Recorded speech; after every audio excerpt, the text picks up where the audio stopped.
اچھا بھائی، یہ جو ماورائے عدالت قتل ہوا ہے نا، بیان کا میں انتظار کر رہا تھا، اس کے بارے میں کوئی بات کروں گا. اس بارے میں کچھ باتیں آپ کے سامنے پیش کرنی ہیں. بیانات تو آتے رہتے ہیں، کچھ ادھر کے آ رہے ہیں، کچھ ادھر کے آ رہے ہیں. ہمارے ہاں جو عوام ہے وہ دو انتہاؤں کا شکار ہے. اس کو خوب اچھی طرح سنیں. یا تو ایک انتہا یہ ہے کہ جنید جمشید کا بیڑا غرق کر دیا تھا، ممبر سے اس کے منہ سے کوئی ایسی بات نکلی جسے گھما پھرا کے کس پر لے گئے؟ امی عائشہ کی توہین پر، اور پھر وہاں سے نبی صلی اللہ علیہ وسلم کی توہین پر، اور توہین رسالت کا کیس بنا کے اس کے خلاف ایف آئی آر کٹوا دی. جنید جمشید اتنی ٹینشن میں تھا کہ میں بتا نہیں سکتا. اس کو بند کرتے ہیں پنکھے کو یار، بہت شور ہو رہا ہے. دوسری انتہا یہ ہے کہ صاف لفظوں میں ایک آدمی ختم نبوت کا انکار کر رہا ہے، صاف ویڈیو بنا رہا ہے، بالکل دو ٹوک، کوئی اس میں تعویل کی گنجائش نہیں ہے، اور تبلیغ کرتا پھر رہا ہے. اس کا کیس بھی ڈیلے ہوتا جا رہا ہے، جبکہ آپ کے ملک میں قانون بنا ہوا ہے، آئین موجود ہے کہ جو رسول اللہ صلی اللہ علیہ وسلم کی توہین کرے گا اس کی سزا کیا ہے؟ قتل ہے، موت ہے اس کی سزا. اب ہوتا یہ ہے کہ حکومت کو علماء سے یہ شکایت ہوتی ہے کہ یہ لوگوں کو آئین کے خلاف اور قانون ہاتھ میں لینے کے لیے اکساتے ہیں. حالانکہ میرا خیال ہے کوئی سنجیدہ عالم ایسا نہیں ہے جس نے قانون ہاتھ میں لینے کی اجازت دی ہو. اب کوئی بھی سنجیدہ عالم میرے علم میں ایسا نہیں ہے. لیکن حکومت خود لوگوں کو مجبور کرتی ہے کہ لوگ اپنے قانون کی خلاف ورزی کریں اور قانون ہاتھ میں لیں. صرف اس معاملے میں نہیں، اور بھی باقی معاملات میں آپ دیکھ لیں. دیکھیں، ہم جو یہ کہتے ہیں نا کہ عوام قانون ہاتھ میں نہیں لے سکتی، کیوں کہتے ہیں اس کو سمجھیں. میرا بھی ایک بیان ہے اس بارے میں، پرانا بیان چلایا گیا کہ عوام کو ماورائے عدالت قتل کرنے کی اجازت نہیں دی جا سکتی. اس کے پیچھے کچھ تجربے ہیں، کچھ لوگوں کے حالات ہیں. جنید جمشید کا جب کیس سامنے آیا، میں پنجاب گیا، وہاں بھی کچھ سرگودا میں مولانا حسین نیلوی صاحب تھے، بہت بڑے عالم، سیٹلائٹ ٹاؤن سنہری مسجد، وہاں کے امام تھے. ہمارے شیخ حضرت مفتی رشید احمد صاحب کے کلاس فیلو بھی تھے، اور حضرت ان کا بڑا اکرام کیا کرتے تھے. جب وہ کراچی ملنے کے لیے آیا کرتے، حضرت نے ایک دفعہ ان کے بارے میں فرمایا یہ شخص خاندانی شریف ہے. اتنے یعنی حضرت تو بچپن سے جانتے ہیں نا، جو ایک دوسرے کو بچپن سے جانتا ہو تو پتہ چلتا ہے نا کون کیسا ہے. ان پہ توہین رسالت کا کیس بنا کے جیل میں ڈال دیا، اتنے بڑے عالم پہ. اور توہین رسالت کیا، بلکہ ان پہ حضرت حسین کے خلاف توہین کا کیس بنا کے جیل میں ڈال دیا. حالانکہ انہوں نے جو کتاب لکھی تھی وہ عبارت میں نے پڑھی تھی، کوئی بھی عقل مند آدمی اسے توہین پر نہیں لے جا سکتا. لیکن جس نے بھی دشمنی نکالنی تھی تو ٹھڑک، میں نے بتایا نا، لوگ توہین رسالت کے نام پہ کیا کرتے ہیں؟ بولو نا بھائی، ٹھڑک نکالتے ہیں، اپنی دشمنی نکالتے ہیں. لیبل کس کا ہوتا ہے؟ ناموس رسالت. تو کیا کیا ہے انہوں نے؟ کتاب لکھی، اس میں ایک مثال دی، اس میں کہیں بھی حضرت حسین کی توہین کا عنصر نہیں تھا، لیکن کوئی لینا چاہتا تو لے سکتا تھا. نکالنے کو تو آپ کچھ بھی نکال سکتے ہیں نا. تو حضرت حسین کی توہین کا کیس بنا کے، حضرت حسن یا حضرت حسین بنا کے سرگودا کی جیل میں ڈال دیا. اب جج بھی چونکہ ملا ہوا تھا، اس نے بھی وہ ان بیچارے بوڑھے عالم کا بڑھاپے میں جنازہ جیل سے اٹھائے. اور نام کیا ہے؟ توہین اہل بیت. لیبل کیا لگا؟ توہین. تاریخ میں جب لکھا جائے گا ان کی سوانے کہ توہین اہل بیت کے جرم میں ان کو سزا ہوئی اور ان کا جنازہ جیل سے اٹھا. کوئی عزت رہے گی معاشرے میں؟ بولو نا بھائی. حالانکہ ساری زندگی ان کی صحابہ کرام، جن میں اہل بیت سب سے پہلے داخل ہے، ان کے دفاع میں گزری، توحید و سنت کے پرچار میں گزری. ٹھیک ہے، ان کے بعض عقیدے ایسے تھے جن سے علماء نے اختلاف کیا ہے.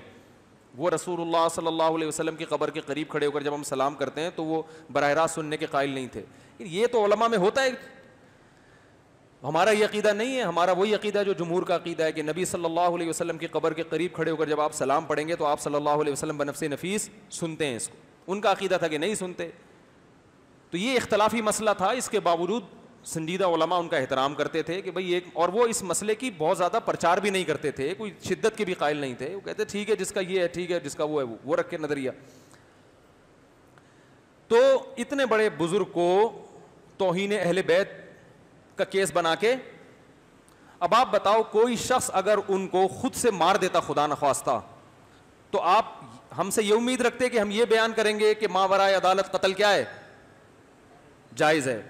قطعاً آپ ہم سے یہ امید نہ لگائیں, کیونکہ اس سے بہت سارے بے گناہ لوگوں کا قتل ہوتا ہے. عدالت کا کام یہ ہوتا ہے کہ عدالت یہ چیک کرتی ہے کہ واقعی توہین ہے بھی یا نہیں ہے, ایک بات. نمبر 2, یہ پاگل مجنون دیوانہ تو نہیں ہے. بعض دفعہ لوگ پاگل, ہم ایسے پاگلوں سے ملے ہیں. ایک دفعہ ایک آدمی مسجد میں بیٹھا ہوا عبادت کر رہا تھا, بہت عبادت کر کر کے نا وظیفہ کسی نے بتا دیا, اس کا دماغ کیا ہو گیا, ادھر توجہ رکھیں, بارش ہو رہی ہے تو ہونے دیں بھائی, اس کا دماغ کیا ہو گیا, بول لو نا, پاگل ہو گیا. میرے والد صاحب کے پاس آیا, میرے والد صاحب جانتے تھے یہ تھوڑا سا بہت زیادہ ذکر کر کے سیٹنگ آؤٹ ہو گئی ہے. میرے والد صاحب سے کہنے لگا کہ مجھے جو ہے نا بشارتیں مل رہی ہیں کہ امام مہدی میں ہی بننے والا ہوں, امام مہدی میں ہی بننے والا. اب والد صاحب جانتے تھے یہ بیچارہ کھسک گیا ہے, اور اس طرح میں نبی بھی بننے والا ہوں. اب ہمارے والد صاحب اٹھ کے اس کو قتل کر دیتے, جان سے مار گردن اڑا دیتے, اور پھر حکومت پکڑتی, بولتی بھائی کیوں مارا, تو وہ کہیں اس نے میرے سامنے توہین کی ہے. امام مہدی کا دعویٰ بھی تو ایک قسم کی توہین ہے نا, جو نبی کے جانشین بن کے آئیں گے تو وہ تو امام مہدی ہوں گے, تم تھوڑی ہو. ہر مکھنچو اٹھ کے کہے میں نبی کا جانشین ہوں, تو یہ توہین کس کی ہے, تو نبی کی ہے. تو اس کو جان سے مار دیتے اور بولتے, ریکارڈنگ بھی دکھا دیتے کہ دیکھو اس نے خود بولا ہے, ثبوت بھی پیش کر دیتے. تو یہ عقل مندی کا کام ہوتا. گورنمنٹ پکڑتی کہ نہیں پکڑتی؟ گورنمنٹ کہتی کہ بھائی یہ کام, کہ وہ دماغ اس کا صحیح کام کر بھی رہا تھا کہ نہیں کر رہا تھا, وہ پاگل تو نہیں ہے, دیوانہ تو نہیں ہے, ایم ہی مکھنچو کوئی بھی اٹھ کے کچھ بھی بول دے. آپ کہہ سکتے ہیں گورنمنٹ اپنی ذمہ داری پوری نہیں کرتی, اور واقعی نہیں کرتی, میں ابھی اس پہ آ رہا ہوں. لیکن میں ابھی اس واقعہ بتا رہا ہوں, والد صاحب ہمارے تھے سمجھدار, عاشق رسول بھی تھے الحمدللہ, لیکن ان کو پتا تھا کہ یہ آدمی بے وقوف ہے. تو والد صاحب نے اس کو سمجھایا, بیٹا یہ بات میرے سامنے کی ہے, اس کو یہیں پی جا, امام مہدی جو تو نے بننے کا پروگرام ہے نا یہ پروگرام کینسل کروا دے اللہ کی طرف سے, کوئی پیل پال دے گا تجھے بیٹھے ہوئے, سمجھ رہے ہیں؟ تو وہ پتہ نہیں پھر اس نے رجوع کیا کہ نہیں کیا, ڈر گیا یا کیا ہوا. بہت سے لوگوں کا دماغی توازن خراب ہوتا ہے. بعض دفعہ آپ کا عمل ایسا ہوتا ہے جس میں دونوں پہلو نکل رہے ہوتے ہیں, توہین کا بھی اور بعض دفعہ تعظیم کا بھی. مثال کے طور پر قرآن کے اوراق کو جلانا یہ توہین ہے نا, لیکن یہ تعظیم بھی ہے. اگر آپ اس نیت سے قرآن کے اوراق کو جلا رہے ہو کہ لوگوں کے پاؤں میں آئے گا, بے اکرامی ہوگی, تو بہتر ہے جلا کے راکھ کر دیا جائے. تو یہ توہین ہے یا تعظیم ہے؟ تعظیم ہے یہ. حضرت عثمان نے قرآن جلایا کہ نہیں جلایا؟ حضرت عثمان رضی اللہ تعالیٰ عنہ نے قرآن میں تحریف سے بچنے کے لیے جتنے نسخے تھے سارے آگ لگا دیے. صرف صحابہ کے اجماع سے جو نسخہ تیار ہوا نا سب کے, وہ ایک رہنے دیا جس کو مصحف عثمانی کہا جاتا ہے, تاکہ تحریف نہ ہو. کاپیاں اس کی شائع کی گئیں, جو آج تک رکھا ہوا ہے ترکی کے عجائب گھر میں. باقی سارے کیا کر دیے؟ جلا دیے. تو یہ قرآن کی توہین تھی؟ یہ تعظیم تھی قرآن کی, کہ قرآن کو محفوظ کیا جائے. سرگودا میں ایک ادارہ ہے جو مقدس اوراق کی حفاظت کے لیے. یہ میں قوم کے جذباتی پن بتا رہا ہوں کہ میرا جو بیان آیا تھا نا کہ ماورائے عدالت قتل جائز نہیں ہے, وہ کیوں آیا تھا؟ وہ یہ قوم کے یہ اس حالت کو دیکھ کر آیا تھا. اس پہ لوگوں نے جو فضول باتیں کی ہیں. سرگودا میں ایک ادارہ ہے جس کا کام ہے مقدس اوراق کی حفاظت. وہ بیچارہ ادارہ ہی, مولانا سیف اللہ صاحب ہوتے ہیں سرگودا میں, ہمارے بہت اچھے دوست ہیں جن کی دعوت میں سرگودا بیانات کے لیے بھی گیا تھا, وہ اس کے ذمہ دار ہیں. اب وہ کیا کرتے ہیں, جگہ جگہ سے مقدس اوراق جمع کرتے ہیں تاکہ وہ پاؤں میں نہ آئیں, پھر ان کو دفن کر دیتے ہیں. تو مجھے وہ اپنا ادارہ دکھانے گئے. میں نے ان سے کہا, میں نے کہا یار آپ اتنی ٹینشن لے رہے ہو, یہ اتنے سارے اوراق قرآن کے اور احادیث کے اور دعاؤں کے جمع ہوتے ہیں, پھر ٹرک جا رہے ہیں, پھر دفن کر رہے ہیں یا سمندر میں پھینک رہے ہیں, پھر وہ اوراق بعض دفعہ کنارے پہ بھی آ جاتے ہیں, تو آپ کنویں میں ڈال کے جلا دیں ان کو. انہوں نے کہا, کانوں کو ہاتھ پکڑ لیے. انہوں نے کہا بھائی یہ قوم بڑی جذباتی ہے. کہہ رہے ہیں ہم نے, ہمارے کسی دوست نے ایک دفعہ یہ کام کیا تھا اسی ادارے میں, گڑھا کھود کے اس میں لگ کے آگ لگائی, پڑوسیوں نے کیس کر دیا یا کسی گزرنے والے نے کہ یہ قرآنی اوراق جلا رہے ہیں, توہین کر رہے ہیں, اندر ہو گئے. وہ تو پتہ نہیں پیسے کھلا کے چھوٹے ہیں یا کیا کیا ہے. اگر جج سر پھرا ہوتا تو آج یہ بھی لٹکے ہوئے ہوتے, یا قید تو عمر قید تو ہو گئی ہوتی. نہیں آ رہی بات, میرا خیال ہے نہیں آ رہی بات. تو آپ کو ایسے بھی کیسز ہیں کہ مجرم کو چھوڑ دیا گیا, لیکن ایسے بھی کیسز ہیں جو مجرم نہیں تھا وہ کہاں ہیں.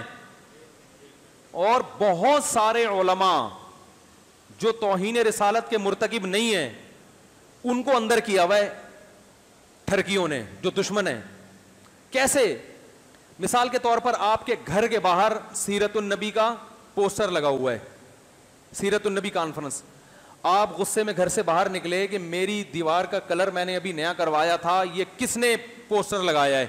آپ کو نہیں پتا تھا کہ اس میں نبی کا نام لکھا ہوا ہے یا کیا ہے. آپ نے اٹھا کے وہ پوسٹر اس لیے پھاڑ دیا کہ میری نئی دیوار خراب ہو رہی ہے. وہ پوسٹر نیچے کہیں نالا بہ رہا تھا, اس میں گر گیا.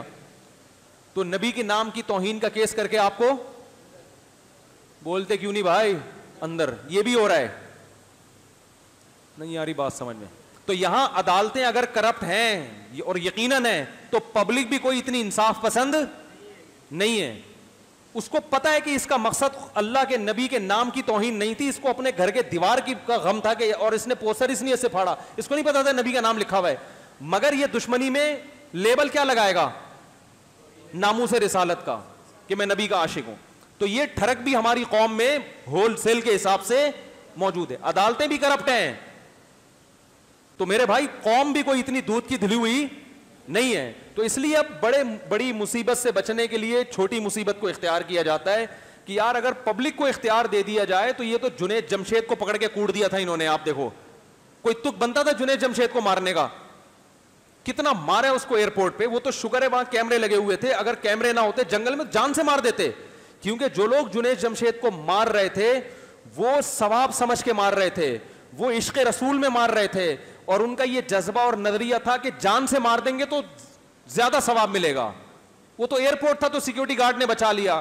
یہی جنید جمشید ان کو کسی جنگل میں ملتا تو میں اگر قسم اٹھا کے بولوں تو شاید جھوٹا نہیں ہوں گا کہ وہ جان سے مار دیتے اس کو. کیونکہ انہی لوگوں نے جنید جمشید کی شہادت پہ مٹھائیاں تقسیم کی ہیں کہ چلو ہم نے نہیں مارا تو کس نے مار دیا, اللہ نے مارا. حالانکہ ایسا مخلص آدمی جو بیچارہ دیکھو نبی کے عشق تھا تبھی تو گانے بجانے چھوڑ کے اس طرف آیا نا. اس کی زبان کی ایک لڑکھڑاہٹ پہ یہ قوم اس کو معاف کرنے کے لیے تیار نہیں ہے. اس لیے اس قوم کو کہا جاتا ہے کہ بھائی یہ کام کس کا ہے, عدالت کا. عدالت دو چیزیں چیک کرے گی, نمبر ایک کہ اس نے توہین کی بھی ہے کہ نہیں کی ہے, نمبر دو یہ ہوش و حواس پاگل تو نہیں ہے, کوئی بھی چرس پی کے اٹھ کے وہ باولے پن کی باتیں کر رہا ہے. یہ دو چیزیں عدالت چیک کر کے اس کو سزا دے گی. اس لیے کہا جاتا ہے کہ ماورائے عدالت قتل جائز نہیں ہے. ابھی جو باقی پشاور کا جو واقعہ پیش آیا تو اس میں دو ٹوک لفظوں میں ایک دفعہ نہیں درجنوں دفعہ اس شخص نے نبوت کا دعویٰ کیا ہے, درجنوں دفعہ. ہم کہتے ہیں ٹھیک ہے قانون ہاتھ میں لینا ٹھیک نہیں ہے, لیکن یہاں پر حکومت ذمہ دار ہے کیونکہ آپ نے اپنا امیج مسلمانوں کے سامنے ایسا بنا دیا ہے کہ جو توہین رسالت کرنے والے کا قاتل ہوگا اس کو پھانسی کا پھندا چڑھانے میں آپ کو ٹائم نہیں لگتا, اور جو نبی صلی اللہ علیہ وسلم کی توہین کرتا ہے اس کا کیس صدیوں طول دیا جاتا ہے اس کو. اتنی لمبی لمبی پیشیاں. تو آپ نے خود عوام پر اپنا اعتماد ختم کیا. اب آپ علماء سے شکایت نہ کریں کہ علماء عوام کو سمجھاتے کیوں نہیں ہیں, آپ نے سمجھانے کے لیے چھوڑا نہیں ہے. کیسے سمجھائیں بھائی اس عوام کو؟ لوگ بولیں گے مفتی صاحب آپ کہہ رہے ہو ماورائے عدالت قتل جائز نہیں ہے, تو عدالت پھانسی پہ چڑھا دے تو ہم نہیں کریں گے ماورائے عدالت قتل. عدالت اپنی ذمہ داری کہاں پوری کر رہی ہے؟ دیکھو میں ایک بات بتاتا ہوں آپ کو. جب اسلام دنیا میں آیا نا اس سے پہلے ہوتا یہ تھا کہ اگر کسی شخص نے کسی کے باپ کو قتل کر دیا تو بیٹا اپنے باپ کا قصاص لیتا تھا, کیونکہ کوئی عدالت اور کوئی قانون بولو بھائی نہیں تھا. اب قاتل نے آپ کے باپ کو اگر قتل کیا اس کے پاس کوئی ریزن تھی, کوئی معقول ریزن تھی, کہ بھائی تمہارے باپ نے یہ کیا, بدکاری کی ہے, زنا کیا, جو بھی کیا ہے, اس بیس پہ میں نے مارا اس کو. اب مقتول جو ہوتا تھا نا, اس کا بیٹا, وہ اپنے باپ کے قاتل کو تلاش کرتا تھا کہ میں اس کو ماروں گا, کیونکہ قانون, بولو بھائی, نہیں ہے. اب اس میں تو انتقام کی آگ بھڑک رہی ہے نا.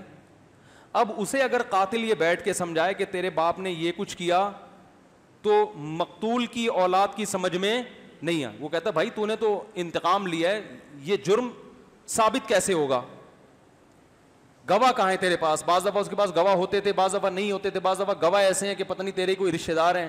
تو یہ چیزیں تو عدالتیں کرتی ہیں نا کہ یہ گواہ, ان کی گواہی قابل قبول ہے بھی کہ نہیں ہے, یہ چیزیں تو عدالت کرے گی نا. عدالتیں تھی نہیں.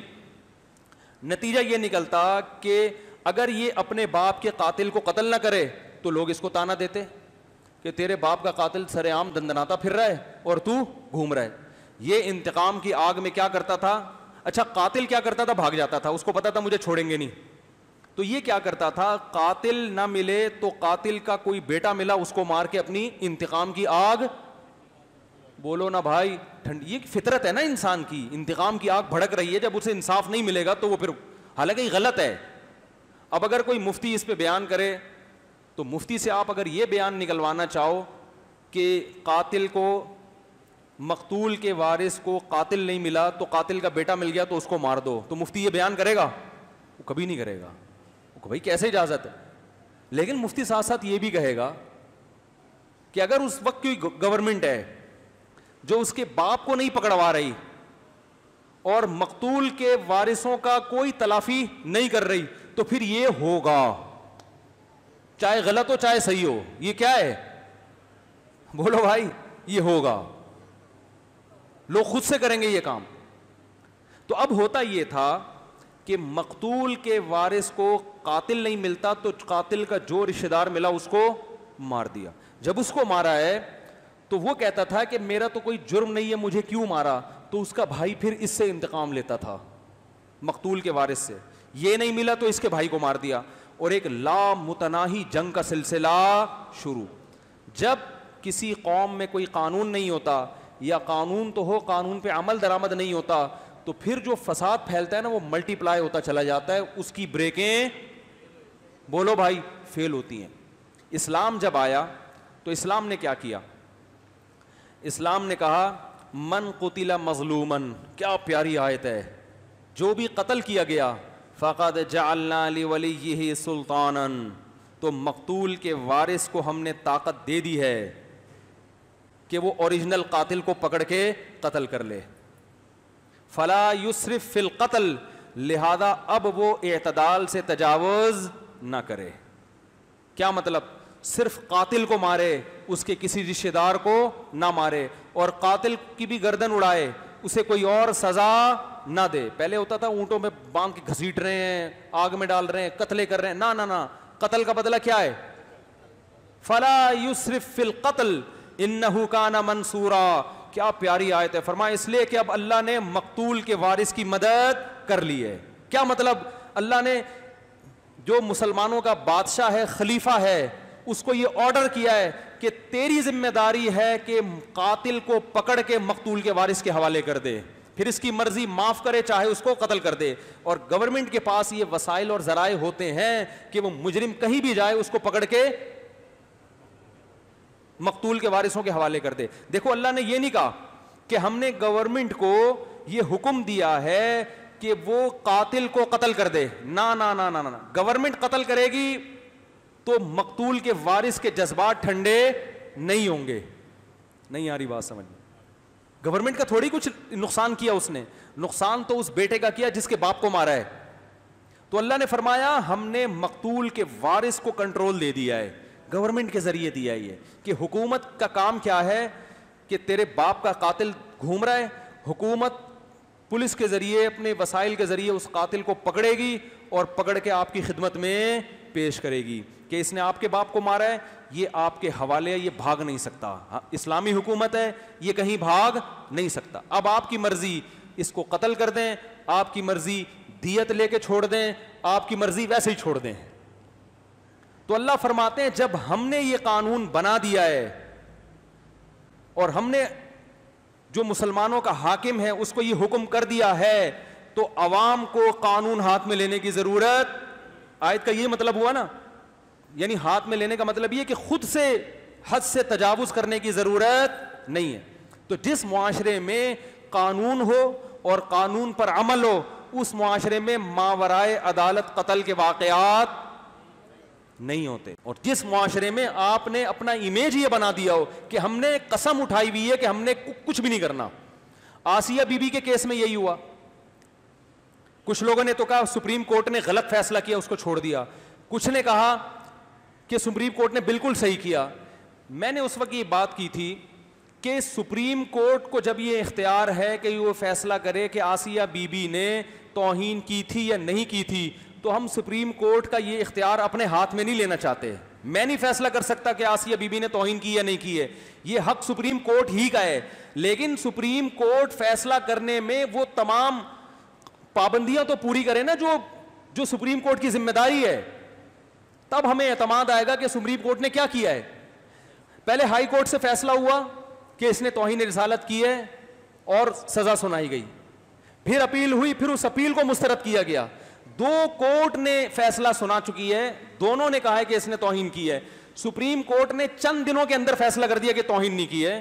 او بھائی سپریم کورٹ کو ٹائم تو لگاتی نہیں. یاری بات سمجھ, دو کورٹ کے فیصلے کو آپ ریجیکٹ کر رہے ہو اور ریجیکشن میں ایک ہفتہ بھی نہیں لگ رہا آپ کو, تو اس کا مطلب یہ کہ آپ خود لوگوں کو کیا کر رہے ہیں. میں ابھی بھی نہیں کہتا کہ سپریم کورٹ نے غلط, ہو سکتا ہے آسیہ بی بی نے نہ کی ہو, ہمیں کیا پتا بھائی, میں تھوڑی وہاں بیٹھا ہوا تھا. لیکن سپریم کورٹ اگر یہ فیصلہ کر رہی ہے کہ آسیہ بی بی نے توہین نہیں کی, تو فیصلہ کرنے میں قوم کو الو بنانے کے لیے کم از کم 2 مہینے لگا دو یار. 2 مہینے تک ٹرائل ہونے چاہیے, 3 مہینے ہو جائیں, 4 مہینے ہو جائیں, الو بن جائے, یہ قوم بے وقوف بن جائے. اس کو بتا دو ہم نے بہت گہرائی میں جا کے کیس کی سماعت کی ہے, ادھر کیس آیا, ادھر کڑ کڑ کڑ کڑ کوئی توہین نہیں کی ہے. یا تو پہلی دفعہ کیس آیا ہوتا نا, 2 کورٹ آپ کی کہہ چکی ہیں کہ یہ توہین کی مرتکب ہے, تو اس 2 کورٹ کے فیصلے کو غلط قرار دینے میں سال تو لگنا چاہیے. نہیں آ رہی سمجھ میں تو رہنے دو. کورٹ نے فیصلہ سنانے میں سال لگا دیا, لیکن اس فیصلے کو غلط قرار دینے میں ایسے, تو بھائی آپ کیوں علماء کو آزمائش میں ڈال رہے ہو؟ صحیح ہے نا, آپ کیوں علماء کو کیوں آزمائش میں ڈال رہے ہو؟ آپ خود ایسے فیصلے کر رہے ہو کہ قوم قانون اپنے ہاتھ میں لے. تو اسی طرح یاد رکھو توہین رسالت کا جو مسئلہ ہے اس میں بھی یہی ہے کہ آج تک میں مانتا ہوں کہ بہت سے بے گناہ بھی اندر ہیں, میں مانتا ہوں, لیکن بہت سے جینین کیس بھی تو ہیں نا, جنہوں نے 2 ٹوک صاف, یہ جو ابھی جو پشاور میں ہوا ہے یہ تو صاف لفظوں میں ویڈیو بنا بنا کے ڈال رہا ہے. پاگل ہوتا ہے 1 دفعہ ہوتا ہے, 2 دفعہ ہوتا ہے, اور پھر بھی جب انصاف نہیں ملے گا تو بھائی پھر ایسا ہی ہوگا. اور دوسری بات یہ کہ ٹھیک ہے ہم یہ کہتے ہیں کہ ماورائے عدالت قتل ٹھیک نہیں ہے, حکومت چاہتی ہے کہ عوام علماء یہی کہیں کہ ماورائے عدالت قتل ٹھیک نہیں ہے, لیکن حکومت یہ نہیں چاہتی کہ عدالت قانون کو فالو کرے. یعنی حکومت اپنی مرضی کی بات تو چاہتی ہے کہ علماء کہیں, کہ علماء لوگوں کو یہ سمجھائیں کہ ماورائے عدالت قتل. یہ وہی ہے جیسے وہ جو تھا نا, میں نے بتایا نا فیکٹری کا سیٹ بیان کروا رہا ہے مجھ سے کہ لوگوں کو آپ ترغیب دیں کہ ملازمین وقت پہ کام کیا کریں, جتنا کام ہے وہ پورا کیا کریں, کیونکہ تنخواہ یہ سب پوری لیتے ہیں تو کام میں ڈنڈی نہ ماریں. تو میں نے کہا ایک بیان تو ملازمین کے ہوگا اور ایک بیان کمپنی کے مالکان کے لیے ہوگا. وہ بیان یہ ہوگا کہ ملازمین کو ٹائم پہ تنخواہ بولو بھائی دے دیا کریں, کیونکہ قرآن نے ڈنڈی مارنے کا حکم صرف ملازمین کو نہیں روکا, اس سے کمپنی کے مالکان کو بھی روکا ہے, اور کمپنی کے مالکان کو ملازمین کے ساتھ احسان کرنے کا بھی حکم دیا ہے کہ جو تمہارے ماتحت ہیں ان پر کیا کرو, بونس بھی دے دیا کرو. کسی کی بچی کی شادی کا مسئلہ ہے اس کے ساتھ تعاون کر دو, کسی چھڑے چھاڑ کی خود کی نہیں ہو رہی اس کے ساتھ تعاون کر دو. وہ بالکل ایسے گھننے بن کے بیٹھے ہوئے ہوتے ہیں. تو حقوق لینے کی بات ہے تو حقوق دینے کی بات بھی ہے نا. تو گورنمنٹ یہ چاہتی ہے کہ علماء یہ بیان کریں کہ ماورائے عدالت قتل کی اجازت عوام کو نہیں دی جا سکتی, اور علماء جتنے بڑے سنجیدہ علماء یہی بیان کرتے ہیں. لیکن گورنمنٹ یہ بھی چاہتی ہے کہ یہ بھی نہ کہا جائے کہ عدالت میں جو خلا ہو رہا ہے نا اس کی شریعت میں کوئی حیثیت بولتے کیوں نہیں بھائی؟ یہ جو عدالت میں خلا ہوتا ہے نا, طلاق دینے کا اختیار جج کے پاس نہیں ہے. جج صرف اپنی بیوی کو طلاق دے سکتا ہے, آپ کی بیوی کو جج طلاق نہیں دے سکتا. کوئی بھی عورت اٹھ کے چلی جائے, بس جج نے خلا کی ڈگری پکڑانی ہے. جب ہم اس کے خلاف بولتے ہیں گورنمنٹ کو, تو حکومت چیختی ہے کہ یہ لوگ لوگوں کو کیا کر رہے ہیں, عدالت کے خلاف اکسا رہے ہیں. اور بہت سے علماء اس وجہ سے بند ہو گئے بیچارے. میں تو پھر بھی بول رہا ہوں ابھی تک. بعض علماء نے عدالت کی خلا کے خلاف فتویٰ دیا ریٹن میں, کسی ایک آدمی کو جیل, وہ بیچارے اب لکھ نہیں رہے. ہم تو پھر بھی ممبر پہ بیٹھ کے چیخ رہے ہیں, اس لیے کہ ہم اگر جیل سے ہو کے آ بھی گئے, لیکن کم از کم لوگوں کو اتنا تو پتا چل جائے نا کہ یہ حرام کاری ہو رہی ہے, یہ زنا ہو رہا ہے. عدالت خلا کی ڈگری پکڑاتی ہے, عورت کہیں اور شادی کرتی ہے, وہ زنا ہے. کچھ خلا کے کیسز ایسے ہیں جن کو ہم مانتے ہیں کہ عدالت کا خلا درست ہوگا, لیکن نارملی ایسا نہیں ہے. طلاق کا اختیار کس کے پاس ہے, اور صدیوں سے ہے. تمام عیسائیت میں بھی, یہودیت میں بھی, اسلام میں بھی جتنے آسمانی مذاہب ہیں, تمام آسمانی مذاہب میں عورت کی شادی اس کی مرضی کے بغیر نہیں ہو سکتی. لیکن جب اپنی مرضی سے آ گئی تو جا اپنی مرضی سے نہیں سکتی. جانے کے لیے کس سے ڈیورس لینی پڑے گی, شوہر سے. ہاں کچھ کنڈیشن ایسی ہیں جن میں عدالت نکاح ختم کر سکتی ہے, لیکن وہ کچھ محدود ہیں. عدالت, اس لیے ہم کہتے ہیں عدالت نے جب خلا کی ڈگری دی تو کسی دارالفتہ سے پتہ کر لو, مدرسے سے, کہ یہ خلا صحیح ہوا بھی ہے کہ نہیں ہوا. بعض دفعہ ہو بھی جاتا ہے لیکن اکثر نہیں ہو رہا. تو اب یہاں حکومت چاہتی ہے کہ ہم لوگوں کو کہیں کہ ملک کے اچھے شہری بن کے رہیں. او بھائی تم ہمارا قرآن کی دھجیاں اڑا رہے ہو, تم زنا کو معاشرے میں پروموٹ کر رہے ہو, تم فیملی سسٹم کی واٹ لگا کے رکھ دی ہے تم نے, اور ہم کہیں کہ لوگ عدالت کو فالو کریں. دیکھو جتنا میں حکومت کے قانون کو فالو کرنے کا ممبر پہ بیٹھ کے حکم دیتا ہوں, شاید یوٹیوب پہ جو مشہور لوگ ہیں ان میں سے کوئی بھی نہیں دیتا. میں بار بار لوگوں کو یہ کہتا ہوں قانون کو فالو کرو, قانون. میں آپ کو ایک عجیب بات بتاؤں, میں جب ٹریول کرتا ہوں نا, اپنے بچوں کو اپنے ساتھ گاڑی میں لے کے جاتا ہوں, ان کو بار بار یہ سمجھاتا ہوں, دیکھو ریڈ پہ رکا جاتا ہے, جو لوگ ریڈ بتی پہ رکتے نہیں ہیں, سگنل توڑ کے چلے جاتے ہیں, وہ اچھے نہیں ہوتے. بہت زیادہ میں اپنے بچوں کو سمجھاتا ہوں. یہ لانگ روٹ پہ نکلتا ہوں تو بتاتا ہوں یہ فاسٹ ٹریک ہے, حالانکہ وہ چھوٹے ہیں, 5 سال کے, 8 سال کے, 6, ان کو سمجھا رہا ہوتا. کیونکہ بچے کو بچپن سے جب تک آپ یہ چیزیں دماغ میں نہیں ڈالتے, وہ نہیں سیکھتا کہ یہ فاسٹ ٹریک ہے. جب گاڑی اوورٹیک کرنی ہوتی ہے تو یہاں آتے ہیں. پشاور گیا تھا نا, لاہور پشاور بچوں کو لے کے, تو راستے پر یہ سمجھاتا رہا, یہ درمیانہ ٹریک ہے, اس پہ گاڑی چلتی ہے, اور یہ والا ٹریک ہے جب گاڑی خراب ہو جائے تو یہاں آتے ہیں. اتنی چیزیں الحمدللہ سکھاتا ہوں میں بچوں کو. کبھی میں الحمدللہ یہ نہیں کرنے دیتا کہ گاڑی میں کوئی چیز کھا رہے ہیں کھڑکی کھول کے باہر پھینک دو. نہ نہ نہ, میرے ساتھ بچے گاڑی میں جا رہے ہوتے ہیں نا, یہ ایسے جیسے کفر کر لیا انہوں نے. نہیں, روڈ پہ کچرا نہیں پھینکتے, یہ قانون ہی تو سکھا رہے ہیں ہم ان کو.